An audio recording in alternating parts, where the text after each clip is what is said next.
تیتر اول امشب: موشک‌های بالستیک سپاه پاسداران در خیابان‌های تهران. خط و نشان کشیدن‌های ایران و اسرائیل در 42مین سالگرد انقلاب. برآورد جدید ارتش اسرائیل می‌گوید ایران کمتر از 2 سال تا ساخت بمب اتمی فاصله دارد.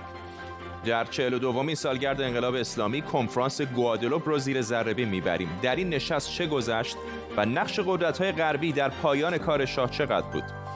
و جنجال‌ها بر سر فایل صوتی منتسب به جواد ظریف که در آن احتمال عمدی بودن شلیک به هواپیمای اوکراینی مطرح شده. وزارت خارجه ایران میگوید چنین نواری وجود ندارد. به تیتر اول خوش آمدید.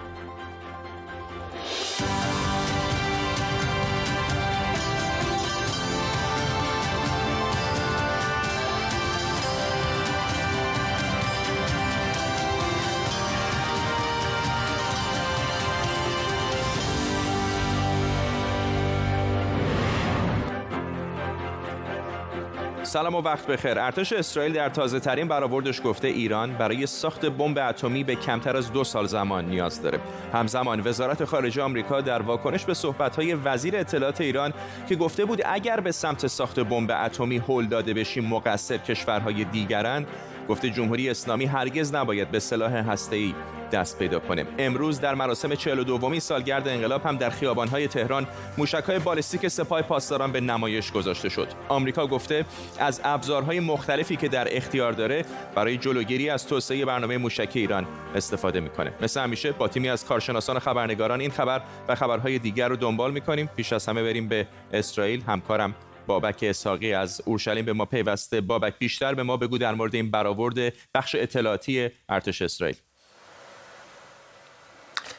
فرداد، جدا از بخش اطلاعاتی ارتش اسرائیل، تقریبا شاخ و شانه کشیدن‌های ایران و اسرائیل در هفته‌های گذشته شدت پیدا کرده و حتی در رابطه با اسرائیل جدی‌تر هم شده. از سخنان آقای نتانیاهو تا وزیر دفاع گرفته و تا فرمانده ستاد ارتش اسرائیل که حتی از برنامه‌های نظامی برای مقابله با ایران سخن گفته. اما آنچه که رکن اطلاعات ارتش اسرائیل میگه بررسی موشکافانه اوضاع امنیتی و چالش‌های امنیتی و نظامی هستش که در مقابل اسرائیل در سال آینده قرار داره و آنچه که رکن ارتش میگه بسیار مهم در رابطه با تصمیم گیری دولت تلقی میشه و در این رابطه رکن اطلاعات ارتش گفته که تا 2 سال دیگر ایران اگر امروز تصمیم به این کار بگیره میتونه به اولین بمب هسته‌ای دست پیدا بکنه و در عرض 4 ماه هم میتونه به مقدار کافی غنی‌سازی برای تهیه یک بمب هسته‌ای دست پیدا بکنه. ممنونم از تو بابک اسحاقی، خبرنگار ما در اورشلیم. در هفته‌های گذشته عددهای متفاوتی در مورد اینکه ایران چقدر فاصله تا سلاح هسته‌ای داره مطرح شده. از چند ماه تا الان که حرف از 2 سال شده. همزمان امروز وزیر خارجه ایران محمد جواد ظریف هم خطاب به رئیس جمهوری آمریکا در مورد بازگشت به توافق هسته‌ای گفته پنجره کنونی به سرعت در حال بسته شدنه. مهران براتی، کارشناس روابط بین‌الملل از برلین به ما پیوسته. آقای براتی، حرفای وزیر خارجه ایران که این متناقض برای من به نظر میاد، برای اینکه اگر یادتون باشه همین چند روز پیش گفته بود ما عجله‌ای نداریم. از یه طرف میگن عجله‌ای نداریم، از یه طرف میگن در داره بسته میشه. فقط هم سمت ایرانی، سمت آمریکایی هم به نظر میاد که یک موضع مشخصی هنوز پیدا نکردن که اگر بخوام به برجام برگردن به چه صورتی خواهد بود. خب ما اگر به موضع‌گیری اسرائیلی‌ها برگردیم، موضع‌گیری اطلاعاتی امنیتی اسرائیلی‌ها، به اصل موضوع میرسیم. از سالها پیش همیشه این برداشت رو من داشتم که نهادهای اطلاعاتی امنیتی اسرائیل نسبت به مسائلی که مشکلات میان ایران و اسرائیل واقع‌بینی بیشتری داشتند و الان هم نگران احتمال یک درگیری نظامی، حمله نظامی به جمهوری اسلامی هستند و این مسائلی که مطرح کردن در حقیقت میگن برای همچی تصمیمی وقت کافی داریم، 2 سال برای این وقت هست. روشون با آمریکا هم هست از اون طرف که باید شما عجله کنید برای جلوگیری از جمهوری اسلامی که بتونه به سلاح اتمی به ویژه به اورانیوم غنی‌سازی شده 90% دستیابی پیدا کنه. این مسئله است که به هر صورت در این بازی سه طرفی که میان ایران، اسرائیل و آمریکا داره انجام میگیره هنوز معلوم نیست تصمیم اصلی رو که خواهد گرفت، ولی فکر میکنم حرف آخر رو در نهایت آمریکا و اسرائیل خواهد زد. ایران امکان زیادی برای مانور در این زمینه نداره. ممنونم از شما مهران براتی، کارشناس روابط بین‌الملل از برلین آلمان. امروز ایران در 42مین سالگرد انقلاب 3 موشک بالستیک ذوالفقار، دسفول و قیام رو در خیابان‌های تهران به نمایش گذاشته. در روزهای گذشته آمریکا و اسرائیل توسعه برنامه موشکی رو خطری برای ثبات منطقه خوندن. هرچند جمهوری اسلامی همیشه این ادعا رو رد کرده و گفته برنامه موشکیش نقش بازدارنده داره. برای بررسی بیشتر فرزین ندیمی، تحلیلگر امور دفاعی امنیتی در مؤسسه واشنگتن از پایتخت آمریکا به ما پیوسته. آقای ندیمی، به نظر از این زمزمه هایی که هم از آمریکا هم از اسرائیل داریم میشنویم، برنامه موشکی ایران اگر پاشنه آشیل بازگشت آمریکا به برجام نشه، یکی از نقاطی خواهد بودش که اختلافات زیادی بین آمریکا و ایران سرش خواهد بود. درسته. طبق برجام 2 سال دیگه تحریم‌های موشکی ایران برداشته میشه و این یک سردرد بزرگی برای آمریکا خواهد بود. نمیتونه کنار بذاره این موضوع، نمیتونه صرفاً روی موضوع اتمی متمرکز بشه. آمریکا و جامعه جهانی به خاطر اینکه فشار عربستان سعودی، فشار اسرائیل هستش که این موضوع هم باید در مذاکرات گنجونده بشه. من فکر نمی‌کنم که راه دیگه برای ایالات متحده وجود داشته باشه. برجام باید یک جنبه قوی موشکی هم داشته باشه اگر میخواد واقعا موفق باشه. در این رژه به نظر من ایران با نشون دادن این موشک‌ها سعی کرده 3 پیغام به همسایه‌هاش بده. موشک ذوالفقار بصیر برد 700 کیلومتر ضد کشتی میخواد بگه که ما برد موشکامون به ناوهای افغان شما میرسه. در روبروی عمان موشک دسفول با برد 1000 کیلومتر ما برد موشکامون به اسرائیل میرسه و همینطور موشک قیام که به نظر من برای حمله به ریاض طراحی شده با برد 800 کیلومتر. ممنونم از شما فرزین ندیمی، تحلیلگر مسائل دفاعی امنیتی از واشنگتن دی سی با ما. آیا انقلاب ایران کار انگلیسی ها بود؟ آیا دولت های غربی پشت شاه رو خالی کردند؟ کنفرانس گوادلوپ که میان رؤسای دولت 4 قدرت اصلی بلوک غرب و 1 ماه قبل از 22 بهمن برگزار شده بود، چه نقشی در انقلاب و همزمان چه پیامی برای شاه و خمینی داشت؟ امشب نشست گوادلوپ رو زیر ذره بین میبریم.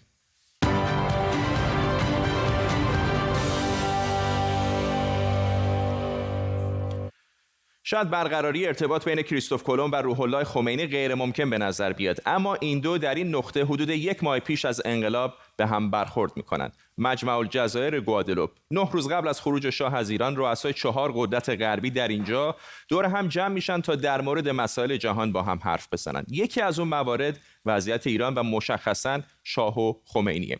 حالا اینا چه ربطی به کریستوف کلمب داره؟ 500 سال قبل کریستوف کلمب اولین اروپایی بود که به اینجا قدم میذاره و اسمش رو میذاره سانتا ماریا دو گوادلوپ، یعنی مریم مقدس گوادلوپ. این مجمع الجزایر دورترین نقطه اتحادیه اروپا است و در حال حاضر جزء خاک فرانسه به حساب میاد. خب جای تعجب هم داره، فرانسه کجا و اینجا کجا؟ وسط کارائیب. در واقع این میراث دوران استعماریه و بعد از دست به دست شدن بین قدرت‌های اروپایی دست آخر به فرانسوی ها رسید. فرانسه از سران کشورهای آمریکا، بریتانیا و آلمان غربی وقت دعوت کرد تا در مورد بحران ایران، جنگ کامبوج، افزایش نفوذ شوروی در خلیج فارس و کودتا در افغانستان مذاکره کنند. اون قسمتش که به ما مربوط میشه اینه که تصمیم 4 قدرت بلوک غربی بر این شد که شاه ایران رو ترک کنه. ژیسکار دستن، رئیس جمهوری وقت فرانسه، میگه از نظریه آمریکایی‌ها غافلگیر شده بود و از قول جیمی کارتر نوشته اوضاع ایران بسیار آشفته است و شاه دیگه نمیتونه دووم بیاره. به هر حال نتیجه این شد، شاه 9 روز بعد از کنفرانس این 4 نفر ایران رو برای همیشه ترک کرد. یه مدتی است که احساس خستگی میکنم و احتیاج به استراحت.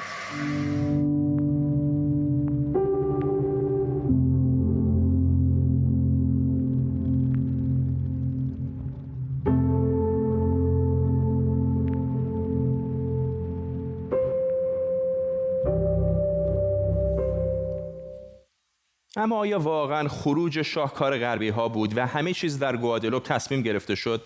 هرچند غرب از شاه به خاطر نفت و ماجرای اوپک کمی دلخور بود، اما بذارید به شرایط اون زمان از نزدیک نگاه کنیم. اردیبهشت 57 در افغانستان کودتا میشه و یک دولت چپگرا سر کار میاد. نکته مهم اینه که این کودتا به پشتوانه اتحاد جماهیر شوروی بود. در بحران کامبوج هم که از مسائل مطرح شده توی کنفرانس بود، میتونید رد پای شوروی رو پیدا کنید. ما توی دوره‌ای هستیم که آمریکا و شوروی برای هم دندون تیز می‌کردند. جهان از جنگ اتمی می‌ترسه و غرب از نفوذ شوروی کمونیست. انگار کنفرانس گوادلوپ بیشتر درباره قدرت گرفتن شوروی و نه در مورد ایرانه. ایران اما همسایه شوروی و افغانستان و اوضاعش کاملا ناآروم. جنگ داخلی در ایران یعنی نفوذ شوروی در ایران و افتادن میدان به دست چپ‌ها و غرب یک ایران کمونیست نمی‌خواست. بعضی از اعضای خانواده شاه از ایران خارج شده بودند. ایران آشفته و شاه توان روحی حکومت را از دست داده بود. آذر 57 رئیس سازمان جاسوسی فرانسه به ایران میاد و از شاه کسب تکلیف میکنه که آیا خمینی رو از فرانسه اخراج کنه یا نه. میدونید که اون موقع رفتن به فرانسه برای ایرانی‌ها کار سختی نبود و شاه میگه که خمینی رو همونجا نگه دارن. اسناد تاریخی میگن که آمریکا و بریتانیا تا آبان 57 هدفشون نگه داشتن شاه بوده، اما ضعف شاه باعث میشه اونها فکر کنن اوضاع داره از کنترل خارج میشه. فرستاده فرانسه به ایران شاه رو به لویی 16 تشبیه میکنه، یعنی کار شاه تمومه. از آذر 57 شکست شاه برای دول غربی قطعیه. حالا باید تصمیم گرفته میشد چه کسی جای شاه بشینه و چه کسی بهتر از یک رهبر مذهبی که در تماسهای مخفی با آمریکا و فرانسه وعده داده منافع غرب در ایران رو حفظ کنه. شما می‌بینید که الان مرکز فساد امریکا را جوان‌ها رفتن گرفتن و امریکایی هم که در اونجا بوده گرفتن و اون لانه فساد را به دست آوردن و امریکا هم هیچ غلطی نمی‌تونه بکنه و جوان‌ها مطمئن باشن که امریکا هیچ غلطی نمی‌تونه بکنه. به نظر میاد خمینی به آمریکایی‌ها رو دست زد، اما واقعیت اینه که ایران دست چپ‌ها نیفتاد، مسیر انقلاب به جنگ داخلی نکشید و اتحاد جماهیر شوروی هم 13 سال بعد از انقلاب ایران فرو پاشید. کنفرانس گوادلوپ شاید نه تیر آخر به سلطنت شاه که کنفرانسی در مورد شوروی و ایران بعد از شاه بود.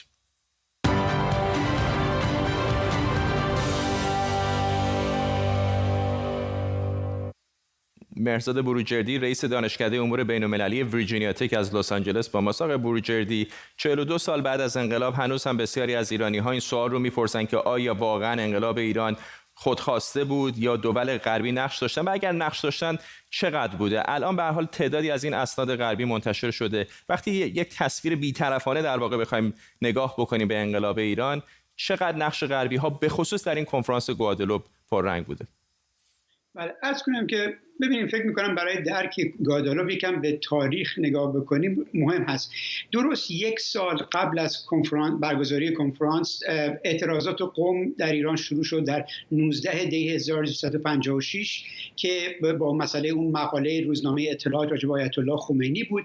یک سال، در این یک سالی که طول کشید تا کنفرانس گوادلوپ برگزار بشه، سینما رکس 17 شهریور ایجاد حکومت نظامی، اعتصابات سراسری صورت گرفت. در 18 آبان همون سال 1956، 2 ماه قبل از کنفرانس گوادلوپ، ویلیام سالیوان که سفیر امریکا در ایران بود یک تلگراف مشهوری به واشنگتن فرستاد و گفت که حکومت شاه در حال سرنگون شدن است. کنفرانس گوادلوپ از 14 تا 17 دی ماه انجام شد که همونجور که در گزارش شما بود 4 کشور مهم به این نتیجه رسیدن که حل بحران ایران با وجود شاه دیگر امکان پذیر نیست. خیلی جالبه که توجه بکنید که 14 دی یعنی روز شروع کنفرانس گوادلوپ دقیقاً همان روزی است که آقای شاپور بختیار نخست وزیر میشه و آقای ژنرال رابرت هایزر برای بررسی اوضاع به ایران میاد. 2 روز هم بعد از پایان کنفرانس گوادلوپ، مشاور آقای بروژینسکی که معاون امنیت ملی امریکا بود، ایشون میگه که کودتای نظامی بر ضد بختیار رو باید امریکا ازش حمایت بکنه و یک عقد پیمانی بین ارتش و خمینی صورت بگیره که خب این کار نمیشه لزوما و در 26 دی ماه هم شاه ایران رو ترک میکنه. بنابراین به نظر میاد غربی ها تا اونجا که میتونستن سعی کردن از حکومت شاه حمایت کنن، ولی وقتی که دیدن دیگه امکان پذیر نیست، در گوادلوپ به این تصمیم رسیدن که بعد پایان ایشون است. ممنونم از شما مهرزاد بروجردی رئیس دانشکده امور بین‌المللی ویرجینیا تک از لس آنجلس با ما.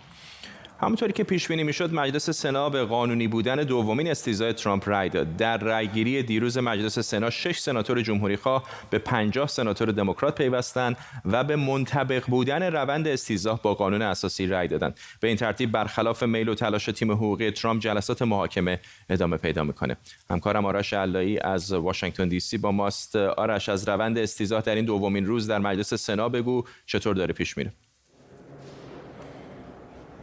ببینید، روز اول رو من تکمیل کنم. یه ویدیو 13 دقیقه پخش کردند. دادستان‌ها که در قواره مدیران مجلس نمایندگان اینجا حضور دارند در سنا و دارن این دادگاه رو پیش میبرند. بسیار تقدیر شد در هر دو حزب از جوری که این مدیران تونستن اون 4 ساعت خودشون رو در واقع تقسیم کنن بین همدیگه و یک بازخواست در واقع خیلی احساسی رو راجع به اون اتفاقاتی که روز 6 ژانویه افتاده و منجر به شورش شده طرفداران ترامپ وارد کنگره آمریکا شدن انجام دادن. در نقطه مقابل تیم ترامپ روز خیلی خوبی نداشت. پلیتیکو نوشت که حتی آقای ترامپ در مارالاگو تقریبا سر تلویزیون داشته فریاد میکشیده چون بسیار ناراضی بوده، حداقل از وکیل اولش که یک چیز بوده 1 ساعت بدون که حتی یک ویدیو یا عکس استفاده بکنه یک بحث حقوقی بسیار طولانی و خسته کننده رو شروع کرد که حتی صدای جمهوری خواهان هم در آورد و نتیجهش این شد که یکی از سناتورهای جمهوری خواه همونجوری که شما گفتید به صف دموکرات ها پیوست. بنابراین در روز دوم امروز قرار است که دوباره یک ویدیوی دیگه ای استفاده کنن مدیران مجلس نمایندگان و سعی کنن به همین سیاست خودشون ادامه بدن. امیدوارم که بتونن رأی 11 سناتور جمهوری خواه دیگر رو به دست بیارن برای که بتونن دونالد ترامپ رو در نهایت استیضاح کنن. ممنونم از آرش علایی همکارم در ساختمان کنگره در واشنگتن دی سی. آرش آرامش حقوقدان و کارشناس امنیت ملی هم از لندن به ما پیوسته. آقای آرامش، همطور که همکارم آرش علایی هم اشاره کرد به نظر میاد که آقای ترامپ از روند کار تیم حقوقی چندان راضی نباشه، اما نتیجه کار به نظر خیلی به ضرر او نخواهد بود. نه تمام شواهد به نظر میاد که احتمالاً از استیضاح سنا جان سالم به در خواهد برد. ببینید خب هیئت منصفه‌ای که الان تشکیل شده عملاً سنا نقش هیئت منصفه رو بازی میکنه. ما در ایالات متحده مثل ایران موقعی که استیضاح میکنن استیضاح در مجلس میره، در مجلس هم همونجا یا رأی اعتماد میار یا نمیاره. در ایالات متحده استیضاح 2 مرحله است. اون کسی که لایحه استیضاح رو طرح میکنه مجلس نمایندگانه و اون بدنه‌ای که باید به عنوان قاضی و بعدم هیئت منصفه بشینن اون 100 نفر سناتور هستن در مجلس سنا. الان ما به بخش محاکمش رسیدیم. در این 100 نفر سناتور و در رأسشون هم آقای پاتریک لیهی که عملاً رئیس سنی دموکرات‌ها هست، نه رئیس اصلی ولی رئیس سنی دموکرات‌ها هست، دارن بر این محکمه رسیدگی میکنن.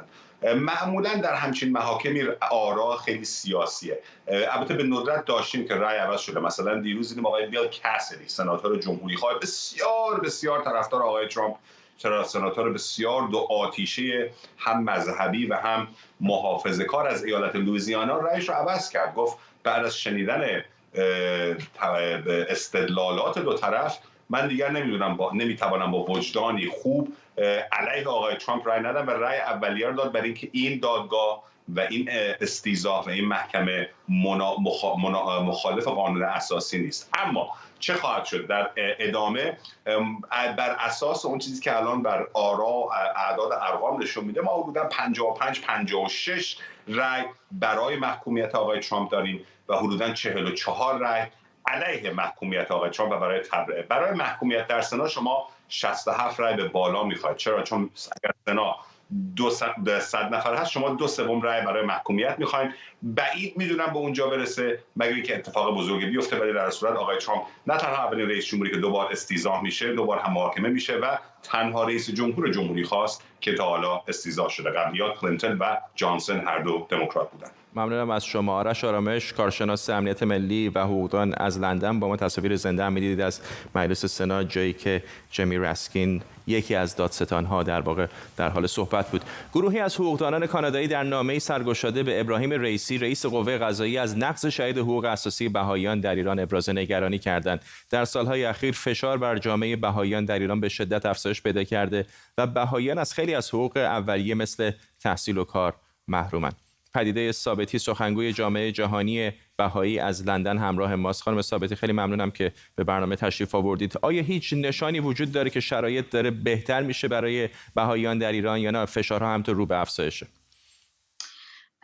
نه، فشارها متاسفانه رو به افزایش، برای اینکه الان به خاطر بحران بهداشتی جهانی خیلی از کشورها که ناقض حقوق بشر هستن فکر میکنن که میتونن از این موقعیت استفاده بکنن، ولی این بیانیه‌ها و حمایت قانونگذاران بسیار مؤثر خواهد بود که وضعیت از این بدتر نشه. برای همین ما خیلی خوشحال هستیم که مردم جهان و نمایندگان و افرادی که در حقوق بشر دستندکار هستند به این مسئله توجه کردند و حتما اخطارشون به گوش دولت ایران خواهد رسید. ممنونم از شما پدیده ثابتی، سخنگوی جامعه جهانی بهایی از لندن با ما. شبکه خبری CBC کانادا گفته دولت کانادا در حال بررسی یک فایل صوتی که در اون فردی که به نظر میرسه محمد جواد ظریف وزیر امور خارجه ایرانه از احتمال عمدی بودن شلیک موشک‌های سپاه به هواپیمای مسافربری اوکراینی میگه. البته خطیبزاده سخنگوی وزارت خارجه ایران اعتبار این فایل صوتی رو رد کرده. در دی ماه پارسال در حمله موشکی سپاه به هواپیمای اوکراینی 176 نفر کشته شدن. همکارم بردیا افشین که این خبر رو از نزدیک دنبال کرده اینجا با ماست. چه میدونیم در مورد این فایل صوتی و واکنش‌های ایران رو هم بهش اشاره کنیم؟ اگه سندیت داشته باشه اون وقت نشون میده که ابعاد این فاجعه هولناک، هم در امر سیاسی هم در امر انسانی. اون فردی که تصور میشه محمد جواد ظریف باشه از احتمال عامدانه بودن این اقدام صحبت کرده.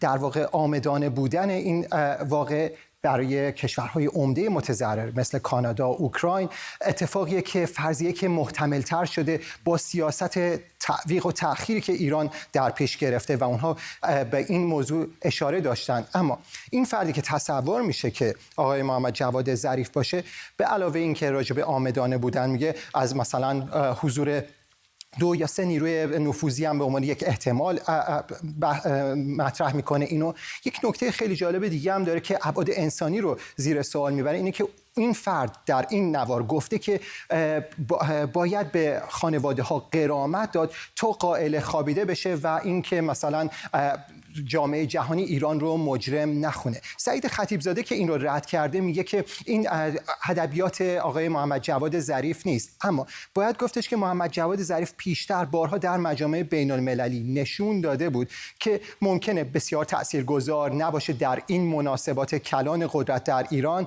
و البته گاهی هم مطلع. اما پارسال همین موقع‌ها در حاشیه اجلاس کنفرانس مونیخ پیش از اینکه ملاقات کنه وزیر امور خارجه اون وقت کانادا رو گفته بودش که خودش و رئیس جمهور خیلی مطلع نبودن از ماجرا و از سپاه پاسداران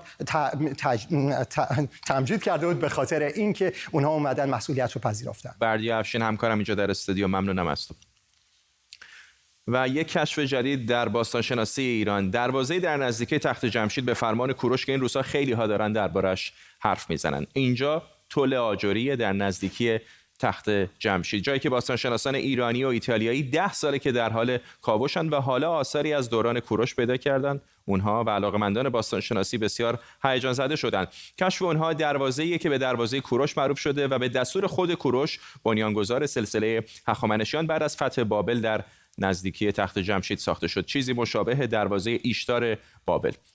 کوروش در سال 539 قبل از میلاد مسیح بابل رو فتح کرد، شهری بزرگ و آباد در جنوب بین النهرین. مورخان نوشتن که بابلی‌ها مقاومت زیادی در برابر سپاه کوروش نشون ندادند و کمی بعد که خود کوروش وارد شهر شد، جشن بزرگی هم برپا کردند.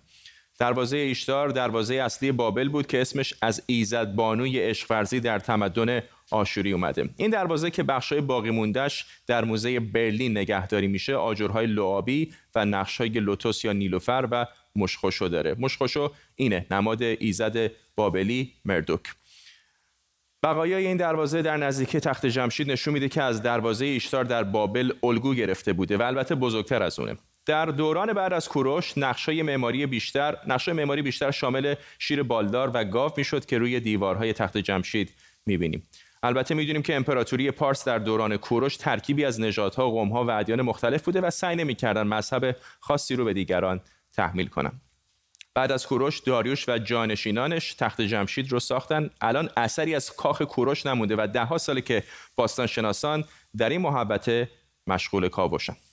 این دروازه از نظر تاریخ گذاری در حقیقت همراه با فتح بابل در دوره کوروش بزرگ هخامنشی عملیات و پروژه ساختمانی اینجا آغاز شده و در دوره فرزند کوروش یعنی کمبوجیه به بهره برداری میرسه. خب قبل از پایان برنامه تصاویر زنده داریم از ساختمان کنگره مجلس سنا، جایی که جیمی راسکین نماینده ایالت مریلند در حال صحبت هست. او یکی از کسانی هستش که به عنوان مدیران مجلس نمایندگان در قامت در واقع دادستان در مجلس سنا ظاهر خواهند شد.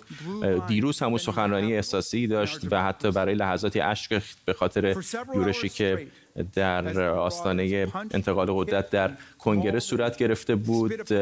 گمان میره که ممکنه تا همین یک شنبه یا دوشنبه نتیجه نهایی استیضاح آقای دونالد ترامپ در مجلس سنا مشخص بشه. به نظر میاد که رئیس جمهوری سابق آمریکا چندان از عملکرد تیم حقوقیش تا اینجا راضی نبوده.